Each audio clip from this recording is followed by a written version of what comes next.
우리는 인생길을 가면서 막힘이 없이 항상 열린 길을 가기 원합니다. 그러나 우리가 경험하듯이 인생에는 열림도 있고 막힘도 있습니다. 우리는 단순하게 열림만 하나님의 뜻이고 은혜인 것으로 생각합니다. 그러나 막힘도 역시 하나님의 뜻이고 은혜입니다. 우리는 막힘에도 하나님의 뜻이 있고 은혜인 것을 바울의 사역을 통해서 확인할 수 있습니다. 바울은 하나님께 충성하겠다고 교회를 회파하며 그리스도인들을 박해하는 데 앞장섰습니다. 바울은 다메섹에 그리스도인들이 모여 산다는 소문을 듣고 구속영장에 해당하는 대제사장의 공문을 가지고 다메섹으로 향했습니다. 이때 하나님은 바울의 길을 막으셨습니다. 바울은 정오의 햇빛보다 더 강한 빛으로 나타나신 예수님을 만나게 되었고 이 일로 말미암아 박해자에서 전도자로 새롭게 변화되었습니다. 이때 바울에게 막힘은 그의 인생의 전환점이 된 정말 크나큰 은혜였습니다. 바울은 안디옥 교회에 파송을 받아 선교 사역을 시작했습니다. 바울은 자신을 인도해준 바나바와 소아시아를 대상으로 전도 여행을 하며 여러 교회를 개척했습니다. 이후 바울은 신라와 함께 두 번째 전도 여행을 떠났습니다. 바울은 이번에도 아시아에서 복음을 전하려 했습니다. 그러나 성령님이 허락하지 않으셨습니다.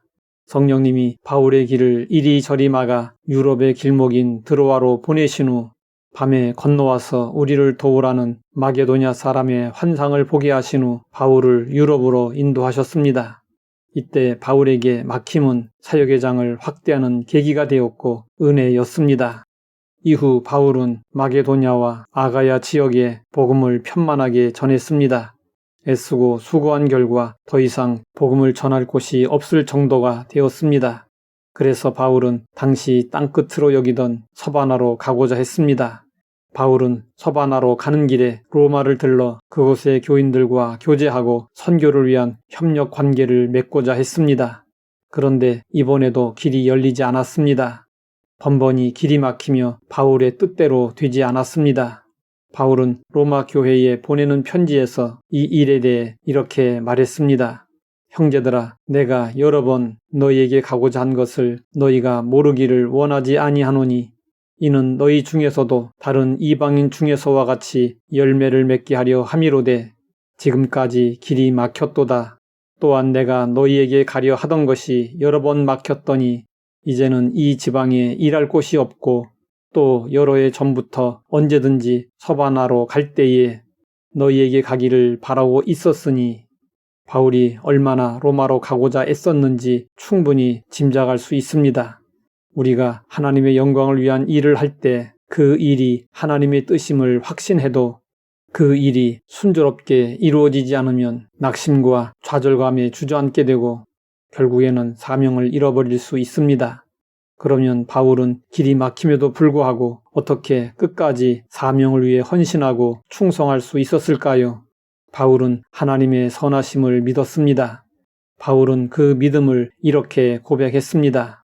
우리가 알거니와 하나님을 사랑하는 자, 곧 그 뜻대로 부르심을 입은 자들에게는 모든 것이 합력하여 선을 이루느니라. 바울은 그동안 자신이 계획한 일이 몇 번이나 좌절되는 경험을 했습니다. 하지만 바울은 자신의 계획이 전적으로 하나님의 영광을 위한 것이므로 결국에는 모든 일이 합력하여 선이 될 줄로 확신했습니다.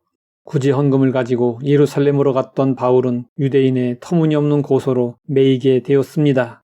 바울은 총독들이 유대인의 눈치를 보며 차일 피일 재판을 미루자 로마 시민권자의 권리를 사용하여 황제의 재판을 요청했습니다. 이로써 바울은 비록 죄수의 몸이지만 황제가 있는 로마로 가게 되었습니다. 바울은 황제의 재판을 기다리는 2년 동안 매인 상태에 있었습니다. 그럼에도 불구하고 바울은 최선을 다해 복음을 전했습니다. 사도행전은 바울의 옥중 사역을 이렇게 전하고 있습니다. 바울이 온 이태를 자기 셋집에 머물면서 자기에게 오는 사람을 다 영접하고 하나님의 나라를 전파하며 주 예수 그리스도에 관한 모든 것을 담대하게 거침없이 가르치더라. 바울은 매였지만 하나님의 말씀은 매이지 않았습니다. 사탄은 어떻게 해서든지 우리의 마음을 낙심하게 만들고 우리의 선한 의지를 꺾으려 하지만 우리가 포기하지 않는 한 사탄은 우리를 쓰러뜨릴 수 없습니다. 선하신 하나님이 우리를 끝까지 붙들고 계시기 때문입니다. 우리는 열림뿐 아니라 막힘도 역시 하나님의 은혜임을 알아야 합니다. 가고자 하는 길이 활짝 열리면 길을 열어주신 하나님께 감사하고 길이 막히면 새로운 길을 열어주실 하나님의 은혜를 기대하고 그 길이 보일 때까지 인내하며 기도하며 기다려야 합니다. 하나님 아버지, 열리는 것도 막히는 것도 다 은혜인 것을 알게 하시니 감사합니다. 길이 막힐 때 하나님의 뜻을 분별하고 새로운 길을 찾을 수 있게 하옵소서. 예수님의 이름으로 기도드립니다.